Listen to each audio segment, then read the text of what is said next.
Hi all, അസ്സാം വലൈക്കും. Welcome back to Begum Fashion. ഇന്നും നമ്മളൊരു കുഞ്ഞു യാത്രയാണ് കേട്ടോ. ഗുണ്ടിൽപ്പട്ട വരെ ഒന്ന് പോവുകയാണ്. നമ്മുടെ ഉമ്മയുടെ അനിയത്തിയും അതുപോലെ അവരുടെ പേരക്കുട്ടിയും മക്കളെല്ലാവരും കൂടിയിട്ടാണ്. അപ്പോൾ പോകുന്ന വഴിക്ക് നിറയെ ആനകളുണ്ടായിരുന്നു കേട്ടോ. കുട്ടികൾക്കൊക്കെ ഭയങ്കര അതിശയമായിരുന്നു ഈ ആനേനെ കാണുമ്പോൾ. പിന്നെ ഇത് ഞങ്ങൾ പോകുന്നത് ഗുണ്ടിൽപ്പട്ടിലെ ഞങ്ങളുടെ ഫ്രണ്ടിൻ്റെ ഒരുപാട് ഏക്കർ സ്ഥലവും പിന്നെ അതുപോലെ അവരുടെ ഒരു ഗസ്റ്റ് ഹൗസൊക്കെ ഉണ്ട്. അവിടേക്കാണ് കേട്ടോ പോകുന്നത്. അപ്പോൾ അവിടെ എത്തിയിട്ടുണ്ട് ഞങ്ങൾ. ഈ ഭാഗത്ത് ഫുള്ളുള്ളത് അവരുടെ കൃഷികളാണ്. പിന്നെ അവിടെ ചെന്ന് കഴിഞ്ഞപ്പം നമ്മളെ ഫ്രണ്ടിൻ്റെ ഫാമിലീസൊക്കെ ഉണ്ടായിരുന്നു കേട്ടോ അവിടെ. പിന്നെ നമ്മുടെ കുഞ്ഞുമക്കളും അവിടുത്തെ കുഞ്ഞുമക്കളും എല്ലാവരും കൂടി ഭയങ്കര കളിയായിരുന്നു കേട്ടോ. കാരണം പിള്ളേരെ കാണുമ്പോൾ എല്ലാവർക്കും ഭയങ്കര സന്തോഷമാണല്ലോ. പിന്നെ അവിടെ ഊഞ്ഞാലുണ്ട്. ഈ ഊഞ്ഞാൽ നിങ്ങൾ ഇതിനു മുമ്പും കണ്ടിട്ടുണ്ടാവും. നമ്മൾ അറബികളെയൊക്കെ കൊണ്ട് ഇവിടത്തേക്കൊന്ന് വന്നിട്ടുണ്ടായിരുന്നു. അപ്പോൾ അന്ന് അറബി ആടിയ ഊഞ്ഞാലാണ് കേട്ടോ ഇത്.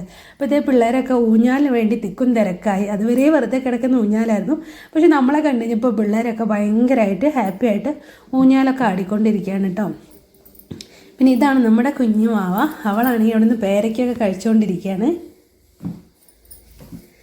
ഇവിടെ ഇതിനു മുമ്പ് വന്നപ്പോഴും ഞാൻ വീഡിയോ എടുത്തിട്ടുണ്ടായിരുന്നു. നിങ്ങൾക്കൊക്കെ പരിചയം ഉണ്ടാവും ഈ സ്ഥലങ്ങൾ. ഇവിടെ ഫുള്ള് കൃഷി ചെയ്യുന്നത് മരുന്നുകളാണ് കേട്ടോ. അവിടെ നമ്മൾ കുറച്ച് നേരം സ്റ്റേ ചെയ്തിട്ട് പിന്നെ ഞങ്ങൾ അവിടെ നിന്ന് പോകുകയാണ്. ഇനി നമുക്ക് പുറത്തിറങ്ങിയിട്ട് കുറച്ച് കാഴ്ചകൾ കൂടി കാണാനുണ്ട്. അപ്പോഴാണ് ചിന്നാത്ത പറഞ്ഞത് ഫുഡ് നമ്മൾ കൊണ്ടുവന്നിട്ടാണ്. അപ്പം നമുക്ക് നല്ലൊരു സ്ഥലത്ത് വണ്ടി നിർത്തിയിട്ട് ഭക്ഷണം കഴിക്കാമെന്ന് പറഞ്ഞു. അപ്പോൾ കുട്ടി ഭയങ്കര കളിയാണ് കേട്ടോ. അപ്പോൾ ഇന്ന് ചിന്നാത്ത കൊണ്ടുവന്നേക്കുന്ന ഫുഡ് എന്ന് വെച്ച് കഴിഞ്ഞാൽ ബിരിയാണി ഉണ്ട്, ഫ്രൈഡ് റൈസ് ഉണ്ട്, പിന്നെ അതുപോലെ തന്നെ സോയാബീൻ കൊണ്ട് ഒരു കറിയൊക്കെ ഉണ്ട് കേട്ടോ. ഞങ്ങളെല്ലാവരും കൂടി റോഡരികിൽ വണ്ടി സൈഡാക്കിയിട്ട് ഫുഡ് കഴിക്കാൻ നല്ല ടേസ്റ്റുള്ള ഭക്ഷണമായിരുന്നു. നമ്മൾ പുറത്തോട്ട് പോകുമ്പോൾ ഇങ്ങനെ കൊണ്ടുപോകണമെങ്കിൽ പിക്നിക്ക് പോലെ നമ്മുടെ കയ്യിൽ കുറച്ച് ഐറ്റംസൊക്കെ എടുക്കുകയാണെങ്കിൽ സൂപ്പറായിരിക്കും കേട്ടോ.